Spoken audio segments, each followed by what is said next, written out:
Oi, gente linda! Cheguei para falar com vocês sobre a competência 3 da redação do Enem, analisando uma redação de 2019 que teve nota máxima na competência 3, nota 200. A nota total foi 940 e 200 na competência 3. Vamos ver por quê. Aproveita, já vai logo colocando like, curtindo, compartilhando e se inscreve no canal se você não tiver inscrito, por favor, por favorzinho. Vamos ver então, vou sair daqui, vou para o computador, no final eu apareço de novo para dar o tchau, tá bom, minha gente? Vai lá, vamos lá. Competência 3. Selecionar, relacionar, organizar e interpretar informações, fatos, opiniões e argumentos em defesa de um ponto de vista. Bom, vamos lá. O que é que isso quer dizer? Quer dizer que tudo o que está no texto, todos os elementos do texto, eles convergem para um mesmo ponto de vista. Isso é a coerência. Se o texto está coerente, está tudo tendente a argumentar para a defesa de um ponto de vista. Claro, o texto é um texto dissertativo argumentativo, então tem que ter um argumento. O argumento tem que estar dentro de um ponto de vista. A redação do Enem ela vem com um tema para ser trabalhado. Então, qual é o ponto de vista do candidato a respeito daquele tema? E aí, a competência 3 é isso. É analisar se o texto está com todas as informações, os fatos e as opiniões colocadas ali, se elas todas estão realmente caminhando para o argumento, para a defesa de um ponto de vista específico, se isso fica claro, tá? Então, selecionar as informações, organizar tudo isso, relacionar uma com a outra, tudo está ligado para a defesa de um ponto de vista específico. Vamos ver, então, a redação? Vou fazer a leitura. O período de ditadura militar no Brasil foi um momento de repressão cultural, no qual houve a banalização de grande parte da produção artística e cultural no país. Na atualidade, entretanto, mesmo com a liberdade de expressão como direito, a falta de democratização do acesso ao cinema no Brasil ainda é vista. Sob esse viés, é necessário observar como o capitalismo exploratório e a falta de incentivos à cultura influenciam negativamente nessa problemática. Em primeiro ponto, faz-se necessário entender a influência do capitalismo exacerbado. Dessa forma, Karl Marx, em seu livro O Capital, defende que os grandes capitalistas visam o lucro desenfreado sobre o proletariado.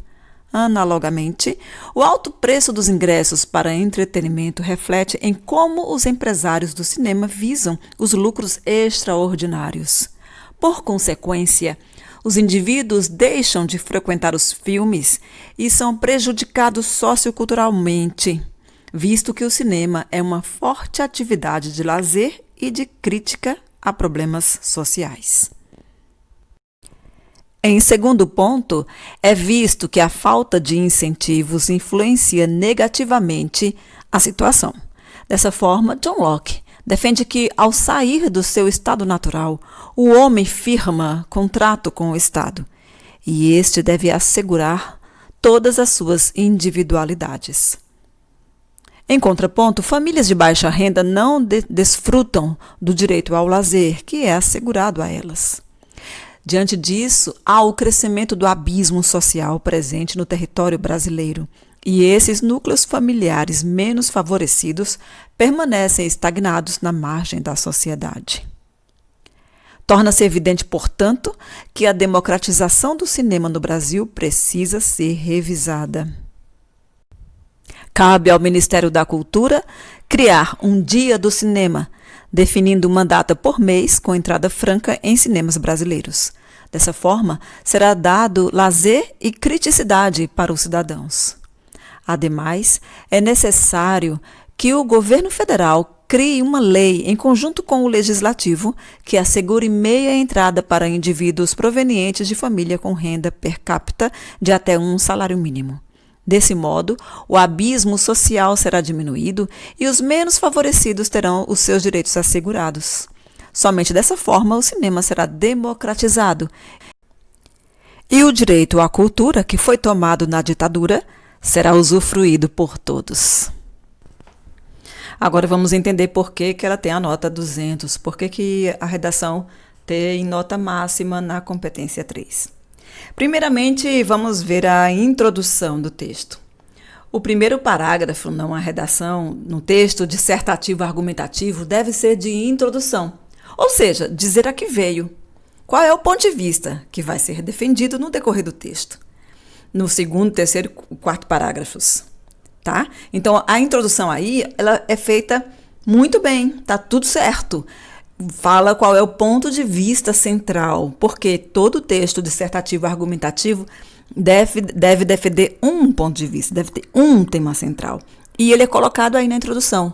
A ideia de que o período de ditadura militar no Brasil foi o momento em que a repressão ou o distanciamento cultural entre as classes sociais se fez. E aí, nos outros parágrafos, essa ideia foi desenvolvida. Então, tudo isso foi construído e foi relacionado, né, foi ligado, organizado para defender esse ponto de vista. E aí a gente confirma, né, tudo isso. No segundo e no terceiro parágrafos, a gente tem aí tem citações e tem informações tendentes a confirmar ou a fundamentar, consolidar a ideia de que o período da ditadura militar no Brasil foi que introduziu aí a repressão cultural. Certo, gente? Isso está sendo todo feito, as citações foram feitas assim, as informações foram feitas assim, construíram o ponto de vista, fundamentaram o ponto de vista. Tá bom? É isso que acontece.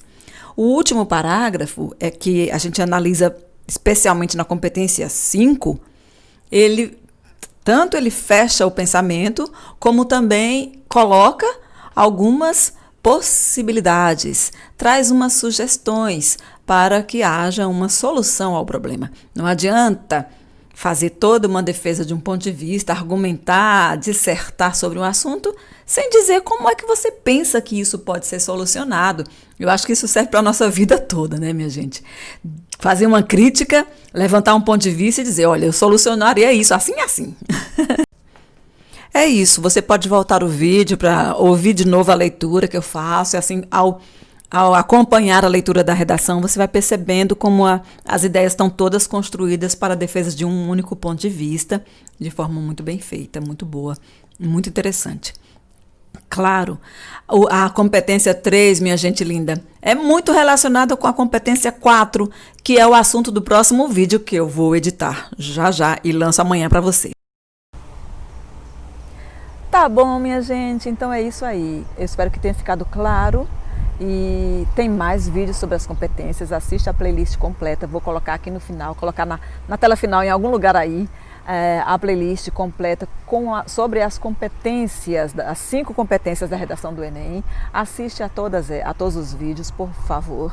E também a playlist Linguagens Enem, com todas as questões resolvidas, comentadas, explicadas, várias questões, e também tem questões que não são do Enem, mas tem o mesmo estilo, tá bom? Temos as provas de 2017, 2018, 2019, são muitas questões para você se preparar. Tá bom, minha gente? Pode colocar nos comentários o que você quiser, que eu sempre leio, eu leio todos os comentários. Tchau!